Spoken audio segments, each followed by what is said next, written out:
Hi everyone, welcome to my channel Sunita's recipes. ఈరోజు ఆలు chips చేయబోతున్నా అండి. బయట కొనేవాటికంటే ఇట్లా ఇంట్లో చేసి పెడితే బాగుంటుందండి. అంటే హెల్తీగాని అని చెప్పట్లేనండి, అప్పుడప్పుడు పిల్లలకి ఇలా చేసి పెట్టండి, చాలా క్రిస్పీగా వస్తాయండి. ఈ ప్రాసెస్లో చేశారంటే ఒకసారి ట్రై చేసి చూడండి. ఇక్కడ నేను 3 ఆలుగడ్డలు తీసుకున్నానండి, ఇంత సైజువి, మీడియం సైజువి. ఇవి పొట్టు తీసేసి ఇలా ఈ గ్రేట్ చేసేదానికి కొంచెం ఇట్లా ఉంటుంది కదండి, గ్రేట్ చేయడానికి స్లైసెస్ అట్లా అది కొంచెం గరుకుగా ఇటు సైడ్ ఉన్న దాని మీద పెట్టేసి బాగా ఇలా అన్నీ ఈక్వల్ సైజులో వచ్చేటట్టు ఇట్లా స్లైస్ చేసుకోవాలండి. చూస్తున్నారు కదా, ఇట్లా వచ్చాయండి.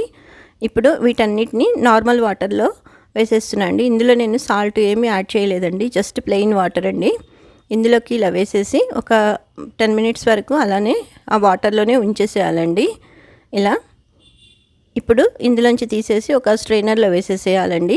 అంటే వాటర్ కంప్లీట్గా ఉండకుండా మొత్తం దిగిపోవాలండి కిందకి. అప్పటి వరకు ఒక 5 మినిట్స్ అలా ఉంచితే సరిపోతుందండి. స్ట్రైనర్లోకి వేసాక ఇలా చూస్తే ఇలా పొడపొడలాడినట్టు అనిపిస్తాయి, కాకపోతే కొంచెం వాటర్ కంటెంట్ ఉంటుంది.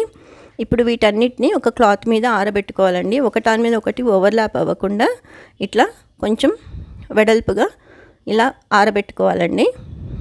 అంటే ఇప్పుడు అన్నీ ఒకేసారి పెద్ద క్లాత్ తీసుకొని వేసేస్తే ఓకే, ఒకవేళ చిన్న క్లాత్ మీద వేస్తే కనుక కొన్ని బ్యాచ్ లాగా వేసేసుకొని ఆరబెట్టుకోవాలండి.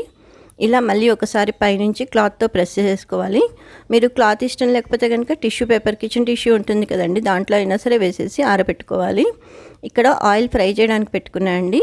ఇప్పుడు ఇలా క్లాత్ తీసి చూస్తే ఇవన్నీ మంచిగా డ్రై అయిపోయాయండి. వీటన్నిటిని కొన్ని ఒకేసారి మొత్తం వేయకుండా మనం తీసుకున్న ఆయిల్ క్వాంటిటీని బట్టి కొంచెం వేసేసి మీడియం టు హై ఫ్లేమ్లో పెట్టి ఫ్రై చేసుకోవాలండి. ఇలా ఇప్పుడు నేను ఇక్కడ కొన్ని వరకు ఇలా వేసేసి మధ్యలో కలుపుతూ ఇలా మీడియం టు హై ఫ్లేమ్లో పెట్టేసి ఫ్రై చేసుకుంటున్నాను. మరీ బ్రౌన్ కలర్ వచ్చే వరకు అయితే ఫ్రై చేయొద్దండి, వాటి టేస్ట్ మొత్తం మారిపోతుంది. లైట్ గోల్డెన్ బ్రౌన్ కలర్ వచ్చే వరకు ఫ్రై చేసుకుంటే సరిపోతుందండి. మీకు ఇలా చూస్తున్నారు కదా, ఇప్పుడు కొంచెం కలర్ చేంజ్ అవుతుందండి.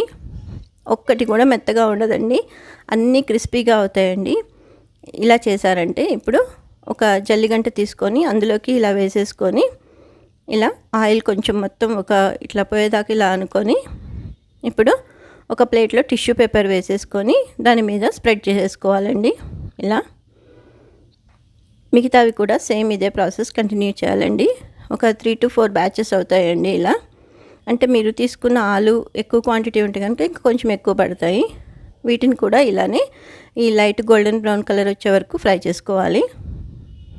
ఇలా అక్కడక్కడ కొంచెం మిడిల్లో ఎక్కువ ఫ్రై అయ్యాయండి, కొంచెము పర్వాలేదు. అయితే ఇవన్నీ ఇలా వేసేసుకొని కొంచెం సాల్ట్ ఇలా స్ప్రింకిల్ చేసేసుకొని అన్నీ కొంచెం ఇట్లా పైకి కిందకి బాగా కలిపేసేసుకొని సర్వ్ చేసుకుంటే నోరూరించే చిప్స్ రెడీ అండి. పిల్లలైతే చాలా ఇష్టంగా తింటారండి.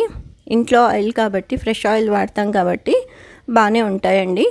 ఇలా చూస్తున్నారు కదా, ఇట్లా ఒత్తితే మొత్తం క్రిస్పీగా ఉన్నాయండి. ఇలా ఈ వీడియో మీకు నచ్చినట్లయితే లైక్ చేయండి, షేర్ చేయండి, సబ్స్క్రైబ్ చేయండి. మరిన్ని వీడియోస్ కోసం నా ఛానల్ తప్పకుండా చూడండి. Thank you for watching.